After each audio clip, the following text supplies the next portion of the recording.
Microsoft ওয়ার্ডে কাজ করতে গিয়ে আমরা প্রায় একটি সমস্যায় পড়ি বা বিভিন্ন সময় অনেকেই আমাকে প্রশ্ন করেন। দেখেন, এটা মাইক্রোসফট ওয়ার্ডের আমি প্রথম পেজে একটা টেবিল নিয়েছি, অথবা ধরেন দ্বিতীয় পেজ বা অন্য যে কোনো পেজে। তো এই যে টেবিলটা, এই টেবিল যদি ধরেন উপরে আপনার অনেক সময় কিছু লেখার প্রয়োজন হয়, সেক্ষেত্রে আপনি টেবিলের উপরে কিভাবে টেক্সট অ্যাড করবেন, এটা কিন্তু এখানে দেখেন ক্লিক করলে হয় না। এটা যেটা হচ্ছে এটা কিন্তু হেডারের ভিতরে, তো হেডারের ভিতরে করলে তো আপনার পারপাস সার্ভ হবে না, আপনি এটার উপরে করতে চান। তো এই কাজটা কিভাবে করতে হয় সেটা আজকে আমরা দেখে নিব। তো এক্সপার্ট হওয়ার জন্য ভিডিওটি অবশ্যই শেষ পর্যন্ত দেখে নেবেন। এছাড়া আপনি আমার চ্যানেলে নতুন হয়ে থাকলে চ্যানেলটি অবশ্যই সাবস্ক্রাইব করে নেবেন। এছাড়া আমার মাইক্রোসফট এক্সেল, ওয়ার্ড এবং পাওয়ার পয়েন্টের কোর্স রয়েছে, সেই সম্পর্কিত জানতে ভিডিওর ডেসক্রিপশনে দেওয়া লিঙ্ক ভিজিট করতে পারেন। তো চলুন শুরু করা যাক।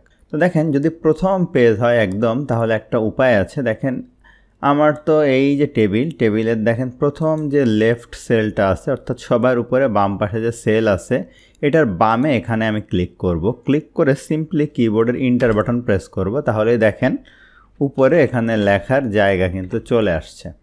কত দারুণভাবে কিন্তু ট্রিকটি কাজ করলো। এখন যদি এটা মুছে দিতে চান, তাহলে সিম্পলি ডিলিট বাটন প্রেস করলে এটা চলে যাবে।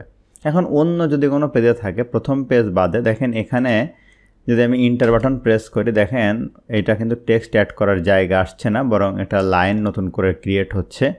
তো এখানে যেটা করব, আমি এই জায়গায় ক্লিক করে এটা ইন্টার না দিয়ে আমি কি করব, কন্ট্রোল শিফট ইন্টার দিব। তাহলে দেখেন উপরে আমার লেখার জায়গা চলে আসলো। তাহলে বিষয়টা কিন্তু অনেকটা দারুণ, আপনাদের বাস্তব জীবনে অনেক ক্ষেত্রেই উপকারে আসবে।